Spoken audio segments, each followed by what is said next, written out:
Hi ಎಲ್ರಿಗೂ ನಮಸ್ಕಾರ. Share market in Kannada ಚಾನಲ್ಗೆ ನಿಮಗೆ ಸ್ವಾಗತ.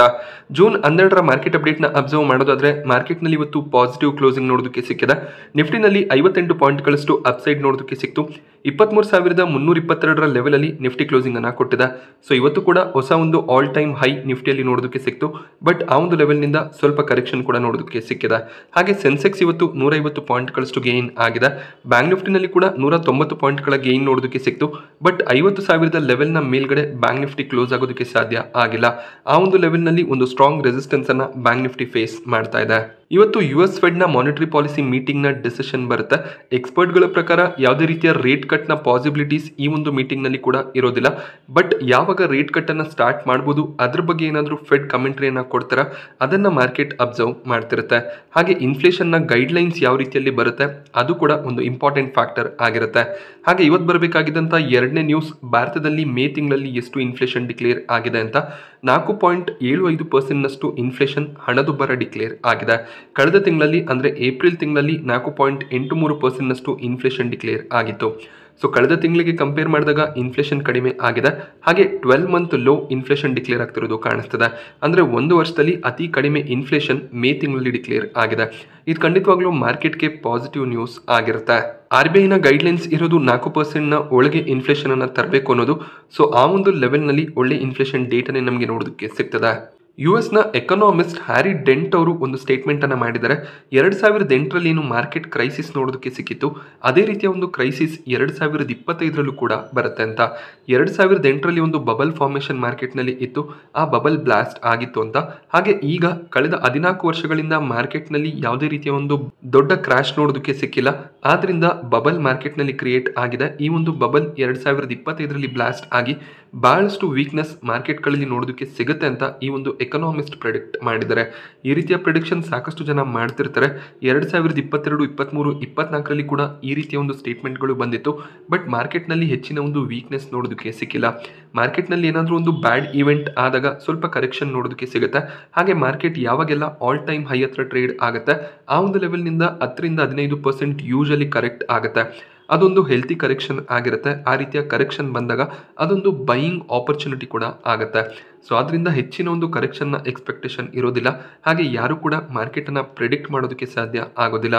ಸೊ ಬ್ಯಾಡ್ ಇವೆಂಟ್ಸ್ ಬಂದರೆ ಖಂಡಿತವಾಗ್ಲೂ ಮಾರ್ಕೆಟ್ ವೀಕ್ ಆಗುತ್ತೆ.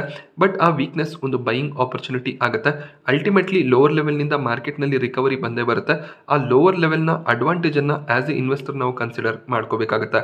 ಸೊ ಈ ರೀತಿಯ ಸ್ಟೇಟ್ಮೆಂಟ್ಗಳು ಬಂದಾಗ ಹೆಚ್ಚಾಗಿ ತಲೆ ಕೆಡಿಸ್ಕೊಳ್ಳುವಂಥ ಅವಶ್ಯಕತೆ ಇರೋದಿಲ್ಲ. ಸೊ ಇದೊಂದು ಸ್ಟೇಟ್ಮೆಂಟ್ ಆಗಿ ಜಸ್ಟ್ ಕನ್ಸಿಡರ್ ಮಾಡ್ಕೋಬೇಕಾಗುತ್ತೆ. ನಮ್ಮ ಇನ್ವೆಸ್ಟ್ಮೆಂಟ್ ಜರ್ನಿ ಏನಿದೆ ಆ ಜರ್ನಿಯನ್ನು ನಾವು ಕಂಟಿನ್ಯೂ ಮಾಡಿಕೊಂಡು ಹೋಗಬೇಕಾಗುತ್ತೆ. ನಿಫ್ಟಿಯ ಟಾಪ್ ಗೇನರ್ಸ್ ಮತ್ತು ಲೂಸರ್ಸ್ ಅನ್ನು ಅಬ್ಸರ್ವ್ ಮಾಡಿದಾಗ ಕೋಲ್ ಇಂಡಿಯಾ ಇವತ್ತು ಟಾಪ್ ಗೇನರ್ ಆಗಿತ್ತು. 2.5% ಅಪ್ಸೈಡ್ ಕೋಲ್ ಇಂಡಿಯಾದಲ್ಲಿ ನೋಡೋದಕ್ಕೆ ಸಿಕ್ಕಿದೆ.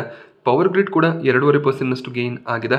ಐಶಾರ್ ಮೋಟರ್ಸ್ನಲ್ಲಿ ಕೂಡ 2% ಅಪ್ಸೈಡ್ ಇವತ್ತು ನೋಡೋದಕ್ಕೆ ಸಿಕ್ತು. SBI ಲೈಫ್, ಟೆಕ್ ಮಹೀಂದ್ರ ಕೂಡ 1.5%ಗೂ ಹೆಚ್ಚಾಗಿ ಇವತ್ತು ಅಪ್ಸೈಡ್ನೊಂದಿಗೆ ಕ್ಲೋಸಿಂಗ್ ಅನ್ನು ಕೊಟ್ಟಿದೆ. ಟಾಪ್ ಲೂಸರ್ ಲಿಸ್ಟ್ನಲ್ಲಿ M&M ನೋಡೋದಕ್ಕೆ ಸಿಗ್ತದೆ. 1.5%ಗೂ ಹೆಚ್ಚಿನ ಕರೆಕ್ಷನ್ M&M ಅಲ್ಲಿ ನೋಡೋದಕ್ಕೆ ಸಿಕ್ತು. Britannia, HUL, Tata consumer product, FMCG ಕಂಪನಿಗಳಲ್ಲಿ ವೀಕ್ನೆಸ್ ನೋಡೋದಕ್ಕೆ ಸಿಗ್ತದೆ. ಹಾಗೆ ಟೈಟನ್ ಕೂಡ ಇವತ್ತು 1% ಕರೆಕ್ಟ್ ಆಗಿದೆ. ಟೈಟನ್ನಲ್ಲಿ ಹೆಚ್ಚಿನ ಒಂದು ಅಪ್ಸೈಡ್ನ ಪಾಸಿಬಿಲಿಟಿ ಇಲ್ಲ ಅಂತ ಕೆಲವೊಂದಿಷ್ಟು ಬ್ರೋಕರೇಜ್ಗಳು ಪ್ರಿಡಿಕ್ಟ್ ಮಾಡ್ತಿದ್ದಾರೆ. ಸೊ ಡಿಮ್ಯಾಂಡ್ ಮುಂದಿನ ದಿನಗಳಲ್ಲಿ ಸ್ವಲ್ಪ ಕಡಿಮೆ ಆಗ್ಬೋದು ಅನ್ನೋದು ಬ್ರೋಕರೇಜ್ಗಳ ವ್ಯೂ ಆಗಿರುತ್ತೆ. ಹಾಗೆ ಇವತ್ತಿನ FII DII ಆಕ್ಟಿವಿಟಿಯನ್ನು ಅಬ್ಸರ್ವ್ ಮಾಡಿದಾಗ ಇಬ್ಬರು ಕೂಡ ನೆಟ್ ಬೈಯರ್ಸ್ ಆಗಿದ್ದಾರೆ. DIIs ಕಡೆಯಿಂದ 233 ಕೋಟಿ ಅಮೌಂಟ್ನ ನೆಟ್ ಬೈಯಿಂಗ್ ನೋಡೋದಕ್ಕೆ ಸಿಕ್ಕಿದ್ರೆ FIIs ಕಡೆಯಿಂದ 426 ಕೋಟಿ ಅಮೌಂಟ್ನ ನೆಟ್ ಬೈಯಿಂಗ್ ನೋಡೋದಕ್ಕೆ ಸಿಗ್ತದೆ. ಸೊ FIIs ಬೈ ಮಾಡ್ಕೊಳ್ತಿರೋದು ಇಂಡಿಯನ್ ಮಾರ್ಕೆಟ್ಗೆ ಪಾಸಿಟಿವ್ ಆಗಿರುತ್ತೆ. HCL ಟೆಕ್ ಅಲ್ಲಿ ಬೆಳಿಗ್ಗೆ ಒಳ್ಳೆ ಒಂದು ಪಾಸಿಟಿವ್ ಓಪನಿಂಗ್ ನೋಡೋದಕ್ಕೆ ಸಿಕ್ಕಿತ್ತು. ಅದಾದ್ಮೇಲೆ ಒಂದು ಪ್ರಾಫಿಟ್ ಬುಕಿಂಗ್ ಬಂದಿದೆ. HCL ಟೆಕ್ 2021ರಲ್ಲಿ ಜರ್ಮನ್ನ ಒಂದು ದೊಡ್ಡ ಬ್ಯಾಂಕ್ನ ಜೊತೆಯಲ್ಲಿ ಕಾಂಟ್ರಾಕ್ಟ್ ಅನ್ನು ಸೈನ್ ಮಾಡಿದ್ರು. ಆ ಒಂದು ಕಾಂಟ್ರಾಕ್ಟ್ ಅನ್ನ ಕಂಟಿನ್ಯೂ ಮಾಡ್ತಿದ್ದಾರೆ. ಸೊ ಮುಂದಿನ 7-8 ವರ್ಷಗಳ ಕಾಲ ಈ ಒಂದು ಕಾಂಟ್ರಾಕ್ಟ್ ಕಂಟಿನ್ಯೂ ಆಗುತ್ತೆ. ಹಾಗೆ $278 ಮಿಲಿಯನ್ ಹೊಸ ಒಂದು ಕಾಂಟ್ರಾಕ್ಟ್ ಅನ್ನು ಕೂಡ HCL ಟೆಕ್ ಸೈನ್ ಮಾಡಿದ್ದಾರೆ. ಸೊ ತಮ್ಮ ಒಂದು ಡೀಲ್ ಅನ್ನ ಎಕ್ಸ್ಪ್ಯಾಂಡ್ ಮಾಡಿದ್ದಾರೆ. ಇದು HCL ಟೆಕ್ಗೆ ಯುರೋಪ್ನಲ್ಲಿ ತಮ್ಮ ಒಂದು ಬಿಸ್ನೆಸ್ ಅನ್ನ ಇನ್ಕ್ರೀಸ್ ಮಾಡುವಂತ ಆಪರ್ಚುನಿಟಿಯನ್ನ ಕೊಟ್ಟಿದೆ. ಈ ಒಂದು ರೀಸನ್ ಇಂದ ಒಳ್ಳೆ ಒಂದು ಪಾಸಿಟಿವ್ ಓಪನಿಂಗ್ HCL ಟೆಕ್ ಅಲ್ಲಿ ನೋಡೋದಕ್ಕೆ ಸಿಕ್ಕಿತ್ತು.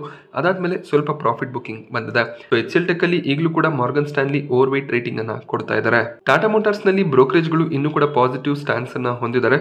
ಟಾಟಾ ಮೋಟಾರ್ಸ್ನಲ್ಲಿ ಒಳ್ಳೆ ಒಂದು ಬುಲ್ಲಿಶ್ ಸೆಂಟಿಮೆಂಟ್ನ ಎಕ್ಸ್ಪೆಕ್ಟೇಷನ್ಸ್ ಇರುತ್ತೆ ಅನ್ನೋದು ಜೆಫ್ರೀಸ್ನ ವ್ಯೂ ಆಗಿದೆ. 1250 ಟಾರ್ಗೆಟ್ ಪ್ರೈಸನ್ನು ಜೆಫ್ರೀಸ್ ಟಾಟಾ ಮೋಟಾರ್ಸ್ಗೆ ಕೊಡ್ತಾ ಇದ್ದಾರೆ. 2027ರಲ್ಲಿ ಇವರು ಪ್ಯಾಸೆಂಜರ್ ವೆಹಿಕಲ್ ಸೆಗ್ಮೆಂಟ್ನಲ್ಲಿ ತಮ್ಮ ಮಾರ್ಕೆಟ್ ಶೇರನ್ನು ಇನ್ಕ್ರೀಸ್ ಮಾಡುವಂಥ ಪ್ಲಾನ್ಸನ್ನು ಹೊಂದಿದ್ರು. ಜೂನ್ 11ಕ್ಕೆ ನಡೆದಂಥ ಇನ್ವೆಸ್ಟರ್ ಮೀಟ್ನಲ್ಲಿ 16,000ರಿಂದ 18,000 ಕೋಟಿ ಇನ್ವೆಸ್ಟ್ಮೆಂಟನ್ನು ಎಲೆಕ್ಟ್ರಿಕ್ ವೆಹಿಕಲ್ ಡಿವಿಷನಲ್ಲಿ ಮಾಡ್ತೀವಿ ಅಂತ ಟಾಟಾ ಮೋಟಾರ್ಸ್ ಹೇಳಿದ್ದಾರೆ. ಇದು ಕೂಡ ಸ್ಟಾಕ್ಗೆ ಪಾಸಿಟಿವ್ ಆಗಿರುತ್ತೆ. ಹಾಗೆಯೇ ಟಾಟಾ ಮೋಟಾರ್ಸ್ ತಮ್ಮ ಬಿಸ್ನೆಸ್ ಅನ್ನ ಡಿಮರ್ಜ್ ಮಾಡುವಂತ ಪ್ಲಾನ್ಸ್ ಗಳನ್ನು ಕೂಡ ಮಾಡ್ತಿದ್ದಾರೆ. ಸೊ ಕಮರ್ಷಿಯಲ್ ವೆಹಿಕಲ್ ಸೆಗ್ಮೆಂಟ್ ಅನ್ನ ಸಪರೇಟ್ ಆಗಿ ಮಾರ್ಕೆಟ್ ನಲ್ಲಿ ಲಿಸ್ಟ್ ಮಾಡುವಂತ ಪ್ಲಾನ್ಸ್ ಇದೆ. ಆ ಒಂದು ರೀಸನ್ ಇಂದ ಜೆಫ್ರೀಸ್ ಈಗೇನು ಕರೆಂಟ್ ಮಾರ್ಕೆಟ್ ಪ್ರೈಸ್ ಇದೆ ಅದರ ಬೇಸಿಸ್ ಮೇಲೆ ಬೇರೆ ಬೇರೆ ಸೆಗ್ಮೆಂಟ್ ಗಳ ವ್ಯಾಲ್ಯೂಷನ್ ಯಾವ ರೀತಿಯಲ್ಲಿ ಇದೆ. ಸೊ ಈಗಿನ ಕರೆಂಟ್ ಮಾರ್ಕೆಟ್ ಪ್ರೈಸ್ನಲ್ಲಿ ಅಕಸ್ಮಾತ್ ಕಮರ್ಷಿಯಲ್ ವೆಹಿಕಲ್ ಬಿಸ್ನೆಸ್ ಸಪ್ರೇಟ್ ಆಗಿ ಲಿಸ್ಟ್ ಆದರೆ ಆ ಒಂದು ಕಂಪನಿಯ ಮಾರ್ಕೆಟ್ ಪ್ರೈಸ್ 263 ರೂಪಾಯಿ ಇರುತ್ತೆ. ಹಾಗೆಯೇ ಪ್ಯಾಸೆಂಜರ್ ವೆಹಿಕಲ್ನ ಸ್ಟಾಕ್ ಪ್ರೈಸ್ 370 ರೂಪಾಯಿ ಆಗಿರುತ್ತೆ.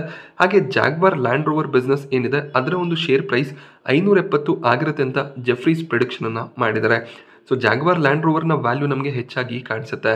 ಹಾಗೆ ಮಾರ್ಗನ್ ಸ್ಟಾನ್ಲಿ ಕೂಡ ಈಕ್ವಲ್ ವೇಟ್ ರೇಟಿಂಗ್ ಅನ್ನು ಕೊಟ್ಟಿದ್ದು 1,100 ರೂಪಾಯಿಯ ಟಾರ್ಗೆಟ್ ಪ್ರೈಸ್ ಅನ್ನು ಟಾಟಾ ಮೋಟಾರ್ಸ್ ಅಲ್ಲಿ ಕೊಡ್ತಿದ್ದಾರೆ. ಸೊ ಮ್ಯಾಕ್ಸಿಮಮ್ ಟಾರ್ಗೆಟ್ 1,250 ಅರೌಂಡ್ ಅಲ್ಲಿ ನಮಗೆ ಟಾಟಾ ಮೋಟಾರ್ಸ್ ಅಲ್ಲಿ ಒಂದು ವರ್ಷದಲ್ಲಿ ನೋಡೋದಕ್ಕೆ ಸಿಗ್ತದೆ. ಹೆರಿಟೇಜ್ ಫುಡ್ ಅಲ್ಲಿ ಕಂಟಿನ್ಯೂಸ್ 2 ಲೋವರ್ ಸರ್ಕ್ಯೂಟ್ಗಳು ನೋಡೋದಕ್ಕೆ ಸಿಕ್ತು. ಕಂಟಿನ್ಯೂಸ್ ಅಪ್ಪರ್ ಸರ್ಕ್ಯೂಟ್ ನಲ್ಲಿ ಇತ್ತು. ಆಂಧ್ರ ಸಿಎಂ ಚಂದ್ರಬಾಬು ನಾಯ್ಡು ಅವರ ಕಂಪನಿ ಆಗಿದ್ರಿಂದ ಆಪರೇಟರ್ಸ್ಗಳು ಸ್ಟಾಕ್ ಅನ್ನು ತುಂಬಾನೇ ಮೇಲಕ್ಕೆ ತಗೊಂಡೋಗಿದ್ರು.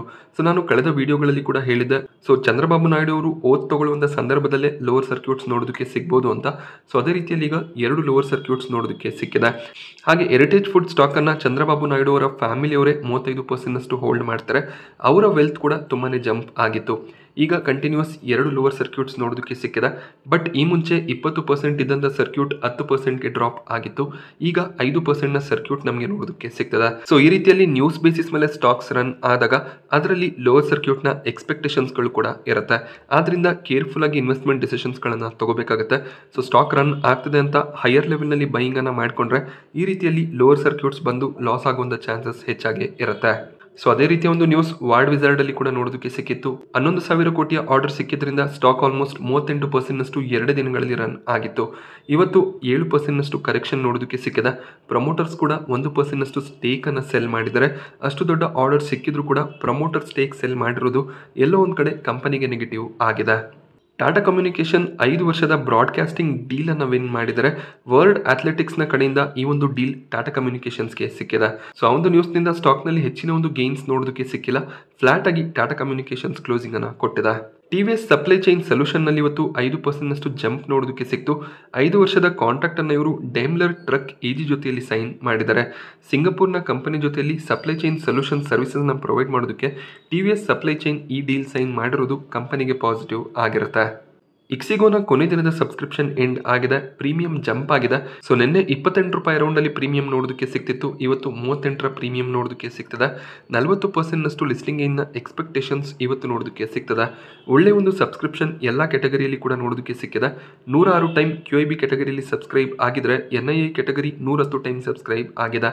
ರಿಟೇಲ್ ಕ್ಯಾಟಗರಿಯಲ್ಲಿ 54 ಟೈಮ್ನ ಸಬ್ಸ್ಕ್ರಿಪ್ಷನ್ ನೋಡೋದಕ್ಕೆ ಸಿಕ್ಕಿದೆ. ಟೋಟಲ್ ಆಗಿ ಇಶ್ಯೂ 100 ಟೈಮ್ನಷ್ಟು ಸಬ್ಸ್ಕ್ರೈಬ್ ಆಗಿದೆ. ಸೊ ಒಳ್ಳೆ ಒಂದು ಲಿಸ್ಟಿಂಗ್ ಇನ್ನ ಎಕ್ಸ್ಪೆಕ್ಟೇಷನ್ ಅನ್ನ ಇಡಬಹುದಾಗುತ್ತೆ. ಬಟ್ ಅಲಾಟ್ಮೆಂಟ್ ನ ಚಾನ್ಸಸ್ ತುಂಬಾನೇ ಕಡಿಮೆ ಇದೆ. ಮೋತಿಲಾಲ್ ಓಸ್ವಾಲ್ ಹೊಸ ಒಂದು ಮ್ಯೂಚುವಲ್ ಫಂಡ್ ಅನ್ನ ಲಾಂಚ್ ಮಾಡುವಂತ ಪ್ಲಾನ್ಸ್ ಅನ್ನ ಮಾಡಿದರೆ. Nifty India defence index fund ಅನ್ನ ಲಾಂಚ್ ಮಾಡುವಂತ ಪ್ಲಾನ್ಸ್ ಇದೆ. ಸೊ ಮೇ ತಿಂಗಳಲ್ಲಿ ಸಾಕಷ್ಟು ಇನ್ವೆಸ್ಟ್ಮೆಂಟ್ ಸೆಕ್ಟೋರಿಯಲ್ ಮತ್ತೆ ಥಿಮ್ಯಾಟಿಕ್ ಫಂಡ್ಗಳಲ್ಲಿ ಬಂದಿತ್ತು. ಅಂದ್ರೆ ಪರ್ಟಿಕ್ಯುಲರ್ ಸೆಕ್ಟರ್ನ ರೆಪ್ರೆಸೆಂಟ್ ಮಾಡುವಂತ ಫಂಡ್ಗಳಲ್ಲಿ ಹೆಚ್ಚಾಗಿ ಜನ ಇನ್ವೆಸ್ಟ್ಮೆಂಟ್ ಅನ್ನ ಮಾಡ್ತಿದ್ದಾರೆ. ಆದ್ರಿಂದ ಮೋತಿಲಾಲ್ ಓಸ್ವಾಲ್ ಈ ಒಂದು Nifty India defence index fund ಅನ್ನ ಲಾಂಚ್ ಮಾಡ್ತಿದ್ದಾರೆ. ಈ ಒಂದು ಮ್ಯೂಚುವಲ್ ಫಂಡ್ ನ NFO ಜೂನ್ 13 ನಾಳೆ ಓಪನ್ ಆಗ್ತದೆ. ಜೂನ್ 24 NFO ಓಪನ್ ಇರುತ್ತೆ. ಬಟ್ IPO ರೀತಿಯಲ್ಲಿ NFO ನಿಂದ ಯಾವುದೇ ರೀತಿಯ ಗೇನ್ಸ್ ಇರೋದಿಲ್ಲ. ನೀವು ಈ ಒಂದು ಫಂಡ್ ಓಪನ್ ಆದ್ಮೇಲೆ ಇನ್ವೆಸ್ಟ್ಮೆಂಟ್ ಅನ್ನ ಮಾಡಬಹುದಾಗುತ್ತೆ. ಹಾಗೆ defence related fund already HDFC ಕಡೆಯಿಂದ ಕೂಡ ಬಂದಿದೆ. ಆ ಒಂದು ಫಂಡ್ ನಲ್ಲಿ HAL BL ನಂತ ಸ್ಟಾಕ್ಗಳು ನಮಗೆ ನೋಡೋದಕ್ಕೆ ಸಿಗುತ್ತೆ. ಸೊ ಈಗ ಮೋತಿಲಾಲ್ ಓಸ್ವಾಲ್ ಕೂಡ ಈ ಒಂದು ಸೆಕ್ಟೋರಿಯಲ್ ಫಂಡ್ ಅನ್ನ ಲಾಂಚ್ ಮಾಡ್ತಿದ್ದಾರೆ. ಸೊ ನೀವು ಡಿಫೆನ್ಸ್ ಸೆಕ್ಟರ್ ಅಲ್ಲಿ ಇನ್ವೆಸ್ಟ್ಮೆಂಟ್ ಅನ್ನ ಮಾಡಬೇಕು ಅಂತ ಇದ್ದು ಯಾವ ಸ್ಟಾಕ್ಗಳನ್ನ ಸೆಲೆಕ್ಟ್ ಮಾಡೋದು ಅನ್ನುವಂಥ ಕನ್ಫ್ಯೂಷನ್ ಇದ್ದಾಗ ಈ ರೀತಿಯಲ್ಲಿ ಮ್ಯೂಚುವಲ್ ಫಂಡ್ಗಳಲ್ಲಿ ಸೆಕ್ಟೋರಿಯಲ್ ಫಂಡ್ಗಳನ್ನ ಸೆಲೆಕ್ಟ್ ಮಾಡಿ ಇನ್ವೆಸ್ಟ್ಮೆಂಟ್ ಅನ್ನ ಮಾಡಬಹುದಾಗುತ್ತೆ. ಸೊ ನಾನಿವತ್ತು ನಿಮಗೆ ಮಾರ್ಕೆಟ್ನ ಬಗ್ಗೆ ಕೊಟ್ಟಂಥ ಇನ್ಫಾರ್ಮೇಷನ್ ಇಷ್ಟ ಆದರೆ ವಿಡಿಯೋನ ಲೈಕ್ ಮಾಡಿ. ಹಾಗೆ ಇದೇ ರೀತಿಯ ಮಾರ್ಕೆಟ್ ಅಪ್ಡೇಟ್ಸ್ಗಳಿಗೋಸ್ಕರ ಚಾನಲ್ನ ಸಬ್ಸ್ಕ್ರೈಬ್ ಮಾಡ್ಕೊಳ್ಳಿ. Thank you friends.